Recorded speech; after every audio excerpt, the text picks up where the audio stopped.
తెలంగాణ కుంభమేళాకు వేలైంది. మేడారం జాతరను ఘనంగా నిర్వహించేందుకు సన్నద్ధమవుతోంది ప్రభుత్వం.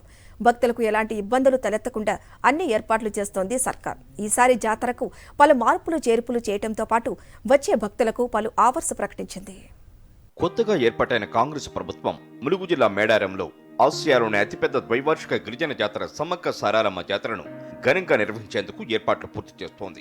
ఫిబ్రవరి 21 నుంచి 24 వరకు జరగనున్న ఈ జాతరకు తెలంగాణ రాష్ట్రం నలుమూలల నుంచే కాకుండా పొరుగు రాష్ట్రాలైన ఆంధ్రప్రదేశ్, ఛత్తీస్గఢ్, ఒరిస్సా, మహారాష్ట్ర, కర్ణాటక రాష్ట్రాల నుంచి కూడా దాదాపు 1.5 కోట్ల మంది భక్తులు వస్తారని అంచనా వేస్తున్నారు అధికారులు. కొన్ని శాశ్వత పనులు చేపట్టి భక్తుల సౌకర్యార్థ మౌలిక వస్తువులు కల్పించాలని జిల్లా యంత్రాంగం ప్రతిపాదన పంపడంతో రాష్ట్ర ప్రభుత్వం గిరిజన కార్నివాల్కు 75 కోట్లు మంజూరు చేస్తుంది. మేడారం జాతరలో భక్తులకు ఎలాంటి అసౌకర్యం కలగకుండా ప్రభుత్వం అన్ని రకాల చర్యలు తీసుకుంటోంది. దీనిలో భాగంగా జాతర ముగిసే వరకు అక్కడ అటవీ శాఖ వసూలు చేస్తున్న పర్యావరణ రుసుమును నిలిపివేస్తున్నట్లు ప్రభుత్వం ప్రకటించింది.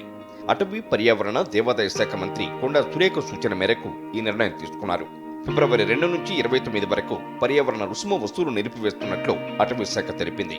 ఏటూరు నాగారం అభయారణ్యం పరిధిలో పస్త్ర, తాట్పాయి, ఏటూరు నాగారం నుంచి వచ్చే వాహనాల నుంచి నామమాత్రపు పర్యావరణ రుసుమును ఇప్పటి వరకు అటవీ శాఖ వసూలు చేస్తోంది. ఇలా వచ్చే ఆదాయాన్ని అటవీ ప్రాంతాల రక్షణకు, ప్లాస్టిక్ను తొలగించేందుకు, వన్యప్రాణుల రక్షణకు అటవీ శాఖ వినియోగిస్తోంది. అయితే వివిధ వర్గాల నుంచి విజ్ఞప్తి మేరకు జాతర ముగిసే వరకు ఈ ఫీజు వసూలు నిలిపివేస్తున్నారు. జాతరకు వచ్చే భక్తులు అటవీ ప్రాంతాన్ని వీలైనంత పరిశుభ్రంగా ఉంచాలని, ప్లాస్టిక్ వినియోగాన్ని తగ్గించాలని అటవీ శాఖ కోరింది. ఈసారి కొత్తగా ఆన్లైన్ మొక్కులు ప్రారంభించింది ప్రభుత్వం. అసెంబ్లీ కమిటీ హాలులో ఆన్లైన్ ద్వారా మేడారం సమ్మక్క సారక్కలకు నిలువెత్తు బంగారం సమర్పించే కార్యక్రమాన్ని ప్రారంభించారు సీఎం రేవంత్ రెడ్డి. తన మనముడు రియాన్షు నిలువెత్తు బంగారం ఆన్లైన్ ద్వారా సమర్పించారు సీఎం. ఇక తన మనవరాలి నిలువెత్తు బంగారం ఆన్లైన్ ద్వారా సమర్పించారు మంత్రి పొంగులేటి శ్రీనివాసరెడ్డి. మేడారం జాతరకు వెళ్లలేని భక్తుల కోసం అమ్మవార్లకిచ్చే నిలువెత్తు బంగారాన్ని సమర్పించే సదుపాయాన్ని కల్పించినట్లు ప్రభుత్వం తెలిపింది. నెల 21 నుంచి 24 వరకు జరగనున్న మేడారం జాతరకు ఇప్పటి నుంచే భక్తుల రద్దీ పెరిగింది. 4 రోజులు జరిగే ఈ ఉత్సవానికి శరవేగంగా ఏర్పాట్లు చేస్తున్నారు. ఏడాది భారీ సంఖ్యలో భక్తులు మేడారంకు తరలి వస్తారని అధికారులు అంచనా వేస్తున్నారు. మేడారం మహాజాతరకు 6,000 ప్రత్యేక బస్సులను నడుపుతున్నామన్నారు టీఎస్ఆర్టీసీ ఎండీ సజ్జనార్. మేడారం జాతరలో 51 బేస్ పాయింట్లను ఏర్పాటు చేశామన్నారు. ఈ జాతరకు మహాలక్ష్మి స్కీమ్ అమల్లో ఉంటుందని తెలిపారు. ఈ నెల 18 నుంచి 25 వరకు ప్రత్యేక బస్సులు నడపాలని నిర్ణయించామన్నారు సజ్జనార్. మేడారం జాతరకు నడిపే ప్రత్యేక బస్సులకు ఎలాంటి అదనపు ఛార్జీలు ఉండవని చెబుతున్న సజ్జనార్తో మా ప్రతినిధి Kiran Bhupathi face to face. Kumbh Mela Medaram జాతరకు ఆర్టీసీ ప్రత్యేక ఏర్పాట్లు చేస్తుంది. ప్రస్తుతం ఎన్ని బస్సులు నడపబోతుంది, మహాలక్ష్మి స్కీమ్కు సంబంధించి ఎలాంటి ప్రణాళికలు చేయబోతున్నారు, ఆర్టీసీ ఎండీ సజ్జనార్ గారు మనతో పట్టినారు. సార్, ఆర్టీసీకి సంబంధించి ఇటు మేడారం జాతరకు ఎన్ని బస్సులు నడపబోతున్నారు సార్? సో మొత్తం ఎందుకంటే ఈ చారిత్రాత్మక మేడారం జాతరకు టీఎస్ఆర్టీసీ అన్ని ఏర్పాటు చేయడం జరిగింది. దాదాపు 6,000 బస్సెస్తోని మనము ఈసారి అక్కడ మన ప్రజల అనుకూల కోసం బస్సు నడపడం జరుగుతుంది. ఆల్రెడీ గత 2 నెలల నుంచి మన లోకల్ ఈడీ గారు రఘునాథరావు గారు, మన ఆర్ఎం శ్రీలత, మొత్తం మన ఆఫీసర్స్ అందరూ కూడా చాలా కసరత్తు చేయడం జరుగుతుంది. అక్కడ ప్రిపరేషన్ కూడా బాగా జరిగినాం.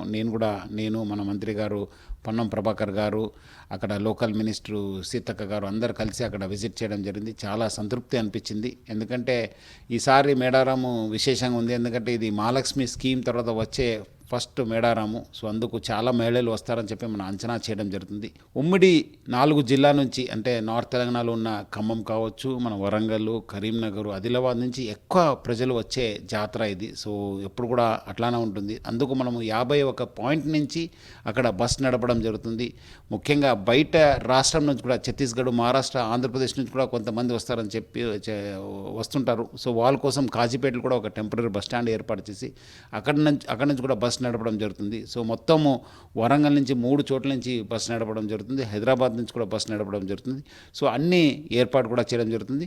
ప్రజలు మన సిబ్బందితోని సహకరించి వాళ్ళు అమ్మవాళ్ళని దర్శనం చేసుకోవాలని చెప్పి నేను మరీ కోరుతున్నాను. టెంపరీ బస్ స్టాండ్ కూడా మళ్ళీ ఒక 10 ఎకరాలు తీసుకుని మళ్ళీ అది ఎక్స్టెండ్ చేయడం జరుగుతుంది. 2 కొత్త పార్కింగ్ ఏరియా పెట్టడం జరుగుతుంది. సో అది కాకుండా మనం మొత్తం ఆ ఏరియా అంతా లైటింగ్ చేసి హోల్డింగ్ ఏరియా కూడా సపరేట్ పెట్టడం జరుగుతుంది.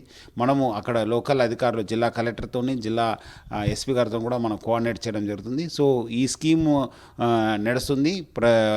ఎటువంటి అపోహల్ని నమ్మొద్దని చెప్పి నేను ప్రజలు కోరుతున్నాను.